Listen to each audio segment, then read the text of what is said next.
I ended up doing a number of press hits this weekend, which I wasn't expecting to do. And so I want to take this opportunity to help you to understand how to use PR to your advantage.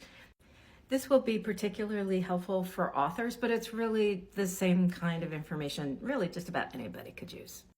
Some of you may recognize me from the Buy Now documentary on Netflix. And in that documentary, they chyron me as a former marketing executive, which I am, but I'm also a professor and an author. And so I was going to take every opportunity that had to do with the PR that they were offering to me to make sure I could spin it and use it for my purposes. Because this is a big film and they have PR people in the UK and in LA working. So the first thing that happened is they asked if I would write a piece for The Independent in the UK. Now, they weren't offering to pay me for this. This is important. I usually get paid for those kinds of popular pieces, but I knew they were willing to allow me to talk about Hoodwinked. So I actually wrote the piece to be outlining some of the topics that are in the book. And I soft pedaled it a little bit. The piece was supposed to be about Black Friday, and they wanted me to give specific examples of what people should look for. So what I said is, in my book, Hoodwinked, these are the things that I talk about that are tactics that are similar to cults. And then I outlined them. And then when the editor came back, she wanted me to hit it harder, which was great. So most of the piece ends up being an explication of a lot of what's going on in my book. Yes, it mentions at the end that I'm in the documentary. The other reason to do these kinds of opportunities, even if you don't get paid, is these kinds of things are what producers for television and radio are looking for.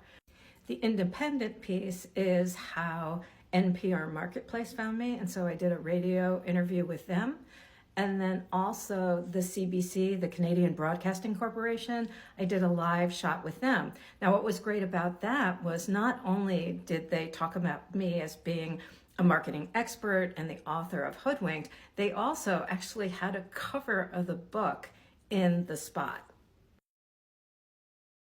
And we'll turn to marketing expert Mara Einstein. She's the author of the book Hoodwinked, How Marketers Use the Same Tactics as Cults. Serious business, people. Mara, thank you so much for making time for us today on this busy Black Friday. Thank you for having me. Your intro just made me laugh. It just totally made me crack up. And all of these pieces, I don't say I'm a professor from Queens College or from CUNY. I say I am the author of Hoodwinked. And if people go looking for the book, they can find out what my credentials are. So that's the other part of this. Make sure you have a website. Make sure you have a presence where people will be able to find you. Yes, it's fine to be on social media platforms, but you don't own those platforms. You own your website. The Independent piece was repitched by the PR firm in LA to Deadline, and we rewrote it so it would be focused to the TV and film industry, and they picked it up and ran it this weekend too. Let me also say, you have to be flexible, particularly if you get called to do live pieces.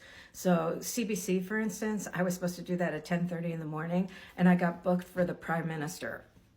Okay, fine. Okay, that's fine. Same thing happened with the UK. I was supposed to do a radio spot with the Times UK, which is the radio version of the Times there. And I got bumped because they had the big story about assisted dying. So they wanted to do it the next day. And there's flexible and they're flexible. They wanted me to do it in the middle of the day on Saturday, and I said no.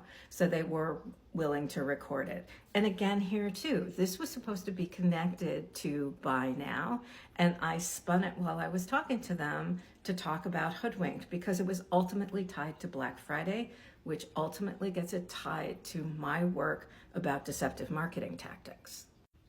The last piece I did, I got through a website called Quoted, which is QWOTED. Now, I have mixed feelings about that website because you can get two pitches that you can do. So reporters are constantly pitching about topics, and they will send the ones that are related to your work. But you can only get two for free. And after that, you have to pay for it. And if paying for it is very expensive. But if you get something that's really, really spot on for you, take it and use it for one of the 2 free ones that you get. So I did this with the US News, and again, they put a big fat cover of the book on their content. That's stuff I can't pay for.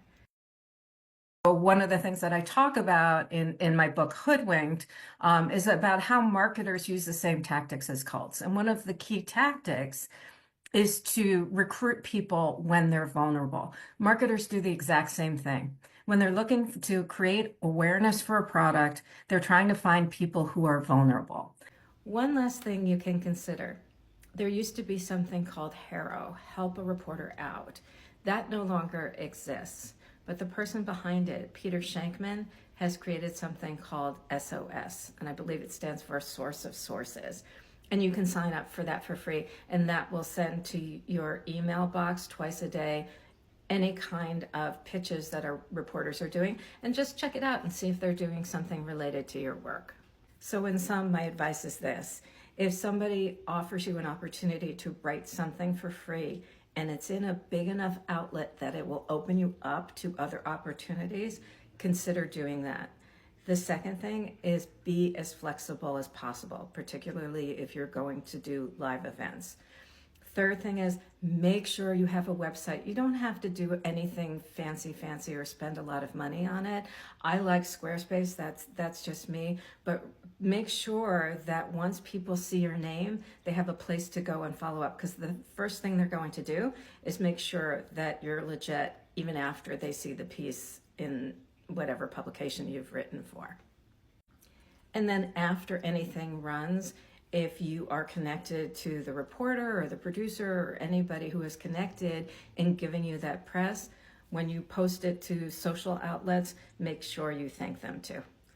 And if you want to learn how to pitch on your own in terms of writing articles, I recommend Learn to Pitch Like a Badger. They were really helpful, and they're helpful at almost any stage of the writing process you are, from beginner to more experienced folks. I hope this is helpful.